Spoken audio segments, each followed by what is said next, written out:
18ஆம் அதிகாரம். சோர்ந்து போகாமல் எப்பொழுதும் ஜெபம் பண்ண வேண்டும் என்பதை குறித்து அவர்களுக்கு அவர் ஒரு உவமையை சொன்னார். ஒரு பட்டணத்திலே ஒரு நியாயாதிபதி இருந்தான். அவன் தேவனுக்கு பயப்படாதவனும் மனுஷரை மதியாதவனுமாய் இருந்தான். அந்த பட்டணத்திலே ஒரு விதவையும் இருந்தாள். அவள் அவனிடத்தில் போய், எனக்கும் என் எதிராளிக்கும் இருக்கிற காரியத்தில் எனக்கு நியாயம் செய்ய வேண்டும் என்று விண்ணப்பம் பண்ணினாள். வெகுநாள் வரைக்கும் அவனுக்கு மனதில்லாதிருந்தது. பின்பு அவன், நான் தேவனுக்கு பயப்படாமலும் மனுஷரை மதியாமலும் இருந்தும் இந்த விதவை என்னை எப்பொழுதும் தொந்தரவு செய்கிறபடியினால் இவள் அடிக்கடி வந்து என்னை அலட்டாதபடி இவளுக்கு நியாயம் செய்ய வேண்டும் என்று தனக்குள்ளே சொல்லிக் கொண்டான் என்றார். பின்னும் கர்த்தர் அவர்களை நோக்கி, அநீதியுள்ள அந்த நியாயாதிபதி சொன்னதை சிந்தித்துப் பாருங்கள். அந்தபடியே தேவன் தம்மை நோக்கி இரவும் பகலும் கூப்பிடுகிறவர்களாகிய தம்மால் தெரிந்து கொள்ளப்பட்டவர்களின் விஷயத்தில் நீடிய பொறுமையுள்ளவராயிருந்து அவர்களுக்கு நியாயம் செய்யாமல் இருப்பாரோ? சீக்கிரத்திலே அவர்களுக்கு நியாயம் செய்வார் என்று உங்களுக்கு சொல்லுகிறேன். ஆகிலும் மனுஷகுமாரன் வரும்போது பூமியிலே விசுவாசத்தை காண்பாரோ என்றார். அன்றையும் தங்களை நீதிமான்கள் என்று நம்பி மற்றவர்களை அற்பமாய் எண்ணின சிலரை குறித்து அவர் ஒரு உவமையை சொன்னார். 2 மனுஷர் ஜெபம் பண்ணும்படி தேவாலயத்துக்கு போனார்கள். ஒருவன் பரிசேயன், மற்றவன் ஆயக்காரன்.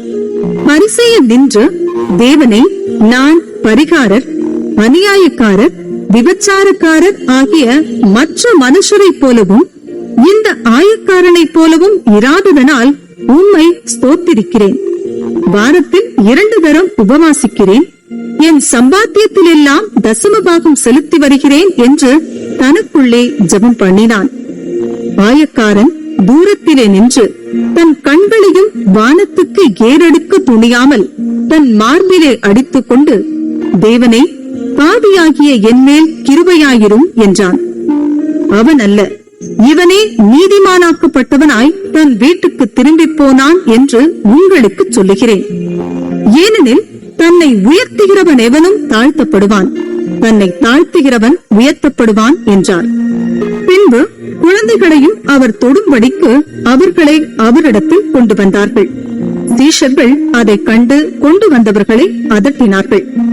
இயேசுவோ அவைகளை கொண்டு வரும்படி கட்டளையிட்டு, சிறு பிள்ளைகள் என்னிடத்தில் வருகிறதற்கு இடம் கொடுங்கள், அவைகளை தடை பண்ணாதிருங்கள், தேவனுடைய ராஜ்யம் அப்படிப்பட்டவர்களுடையது.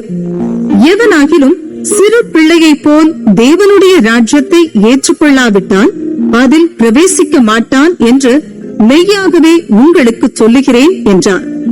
அப்பொழுது தலைவன் ஒருவன் அவரை நோக்கி, நல்ல போதகரே, நித்திய ஜீவனை சுதந்தரித்துக் கொள்வதற்கு நான் என்ன செய்ய வேண்டும் என்று கேட்டான். அதற்கு இயேசு, நீ என்னை நல்லவன் என்று சொல்வானேன்? தேவன் ஒருவர் தவிர நல்லவன் ஒருவனும் இல்லையே. விபச்சாரம் செய்யாதிருப்பாயாக, கொலை செய்யாதிருப்பாயாக, களவு செய்யாதிருப்பாயாக, பொய்சாட்சி சொல்லாதிருப்பாயாக, உன் தகப்பனையும் உன் தாயையும் கனம் பண்ணுவாயாக என்கிற கற்பனைகளை நீ அறிந்திருக்கிறாயே என்றார். அதற்கு அவன், இவைகளை எல்லாம் என் சிறு வயது முதல் கை கொண்டிருக்கிறேன் என்றான். இயேசு அதை கேட்டு, இன்னும் உன்னிடத்தில் ஒரு குறைவு உண்டு. உனக்கு உண்டானவைகளை எல்லாம் விற்று தரித்திரருக்கு கொடு, அப்பொழுது பரலோகத்திலே உனக்கு பொக்கிஷம் உண்டாயிருக்கும். பின்பு என்னை பின்பற்றி வா என்றார். அவன் அதிக ஐஸ்வர்யம் உள்ளவனானபடியினால் இதை கேட்ட பொழுது மிகுந்த துக்கமடைந்தான். அவன் மிகுந்த துக்கமடைந்ததை இயேசு கண்டு, ஐஸ்வர்யம் உள்ளவர்கள் தேவனுடைய ராஜ்யத்தில் பிரவேசிப்பது எவ்வளவு அரிதாயிருக்கிறது. ஐஸ்வர்யவான் தேவனுடைய ராஜ்யத்தில் பிரவேசிப்பதை பார்க்கிலும் ஒட்டகமானது ஊசியின் காதிலே நுழைவது எளிதாயிருக்கும் என்றார். அதை கேட்டவர்கள், அப்படியானால் யார் ரட்சிக்கப்படக்கூடும் என்றார்கள்.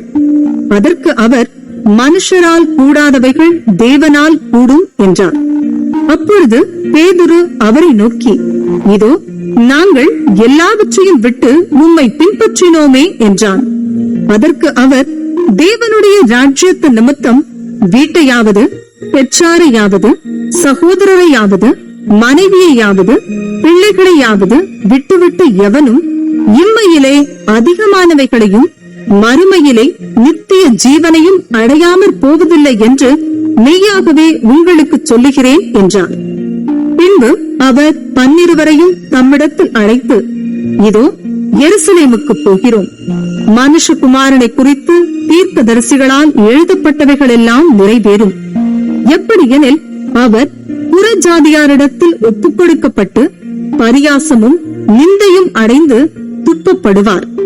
அவரை வாரினால் அடித்து கொலை செய்வார்கள். 3ஆம் நாளிலே அவர் உயிரோடே எழுந்திருப்பார் என்றார். இவைகளில் ஒன்றையும் அவர்கள் உணரவில்லை. அவைகளின் பொருள் அவர்களுக்கு மறைவாயிருந்தது. அவர் சொன்னவைகளை அவர்கள் அறிந்து கொள்ளவில்லை. பின்பு அவர் எரிகோவுக்கு சமீபமாய் வரும்போது ஒரு குருடன் வழியருகே உட்கார்ந்து பிச்சை கேட்டுக் கொண்டிருந்தான். ஜனங்கள் நடக்கிற சத்தத்தை அவன் கேட்டு இதென்ன என்று விசாரித்தான். நசரேயனாகிய இயேசு போகிறார் என்று அவனுக்கு அறிவித்தார்கள். அப்பொழுது அவன், இயேசுவே, தாவீதின் குமாரனே, எனக்கு இரங்கும் என்று கூப்பிட்டான். முன் நடப்பவர்கள் அவன் பேசாமல் இருக்கும்படி அவனை அதட்டினார்கள். அவனோ, தாவீதின் குமாரனே, எனக்கு இரங்கும் என்று மிகவும் அதிகமாய் கூப்பிட்டான்.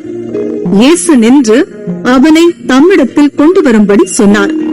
அவன் கிட்ட வந்தபோது அவர் அவனை நோக்கி, நான் உனக்கு என்ன செய்ய வேண்டும் என்றிருக்கிறாய் என்று கேட்டான்.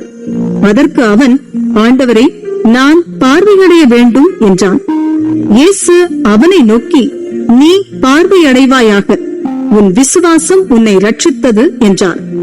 உடனே அவன் பார்வையடைந்து தேவனை மகிமைப்படுத்திக் கொண்டே அவருக்கு பின் சென்றான். ஜனங்கள் எல்லாரும் அதைக் கண்டு தேவனை புகழ்ந்தார்கள்.